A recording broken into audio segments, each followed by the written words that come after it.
Hello दोस्तों, आप सब कैसे हो। आज मैं आपको हैवी पैंट की कटिंग सिखाती हूँ कि जैसे कि हैवी पैंट की कटिंग आ जाती है तो उसका मेजरमेंट कैसे होना चाहिए, कैसा होना चाहिए, कटिंग समझाने जा रहे हो। तो आप सबसे पहले उसमें क्या आता है, सबसे पहले 1 नंबर पे आती है लंबाई, 2 नंबर पे आता है वेस्ट, 3 नंबर पे आता है हिप्स और चौथे नंबर पे आता है थाइस, 5वें पे आता है मोहरी।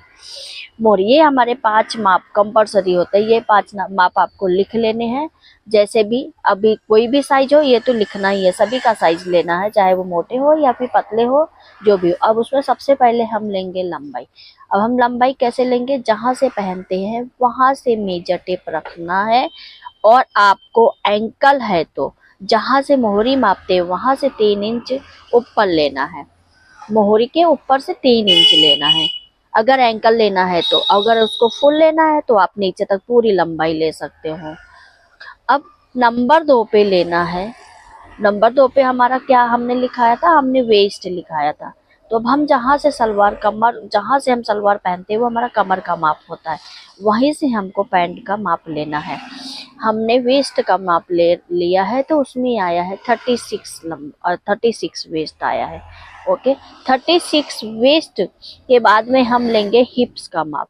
हिप्स का माप लेने के लिए वो पैंट में जरूरी होता है, जो हम पीछे से 1 या 1.5 इंच प्लस करते हैं वो हमारा हिप्स का माप होता है। तो वो हमारा आ रहा है 45 या 46 आ रहा है। ओके, अब हमारे हिप्स के बाद हमारा उसके बाद क्या आता है, थाइस का माप आता है। थाइस का माप बहुत जरूरी है, इसलिए हमको थाइस का माप लेना है। अब हमने थाइस का माप लिया तो हमारा आया है 24 या 25। अब थोड़ा सा लूज रखना है कस्टमर के हिसाब से। अगर वो बोलता है कि अगर हमको लूज रखना है तो हमको लूज रखना है, उसको फिटिंग पैंट पहननी है तो उसको फिटिंग का रखना है, वो कस्टमर के हिसाब से रखना है। अब मोहरी का माप हमको लेना है। अब इसके बाद में हमारा मोहरी का माप आता है, तो हमको मोहरी का माप इस तरह से, जैसे सलवार का माप लेते हैं उस तरह नहीं लेना है। हमको पैंट के लिए ऐसे एड़ी से माप लेना है, एड़ी से, मोहरी से एड़ी से लेके ऊपर तक का क्रॉस मेजर टेप लेके रखना है। तो वो हमारा आया है 17 आया है, 17 है। अब वो कस्टमर पे डिपेंडेंट होता है, 17 रखना है, 16 रखना है, कैसे भी रखना है वो। अगर हम कस्टमर बोलेगा नहीं हमको कट चाहिए, कट के हिसाब से थोड़ा अलग होता है।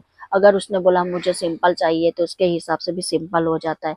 अगर उसने बोला कि मुझे स्टेडी रखना है या फिर प्लाजो पैंट जैसा रखना है, टाइट नहीं रखना है, तो ये कस्टमर के हिसाब से होता है। तो आपको बॉडी के हिसाब से पैंट का साइज ले सकते हैं। अभी हमने मेजरमेंट का वीडियो डाल रहे हैं, इसके बाद हम कटिंग का वीडियो डालेंगे, तो आप जरूर देखिएगा और ऐसे ही सब्सक्राइब और लाइक करते रहिएगा। Thank you, thank you, thank you, thank you.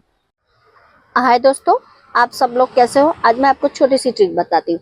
देखो, अभी मैं चोली बनाने बैठी तो मुझे बहुत ब्रॉड गला हो रहा था, जबकि हमको शोल्डर चाहिए था 6 इंच का, लेकिन ये शोल्डर हो रहा है 7.5 इंच का, 1.5 इंच प्लस हो रहा है। अगर आपके साथ भी ऐसा होता है तो आप इस ये ट्रिक को अपना सकते हैं। ये हमने यहाँ 1.5 इंच का ऐसे क्रॉस निशान लगा दिया है चौक का। अभी आपको धीरे से इसको इसी तरह से चपटी ले लेना है, धीरे से लंबाई में चपटी ले लेना है। चपटी लेने के बाद आपको 6 इंच का ही गला कर देना है। इसी तरह से आपको आगे वाले में भी 6 इंच का गला कर देना है। बाकी का जो बचा हुआ है वो चपटी लेके आपको 6 इंच का ही शोल्डर कर देना है। तो आपका बहुत अच्छा फिनिशिंग से गला बनेगा, बहुत ही फिनिशिंग से। अभी तो इसमें मैंने आपको शोल्डर का बताया है, अगले नेक्स्ट वीडियो में आपको कटिंग बता दूंगी।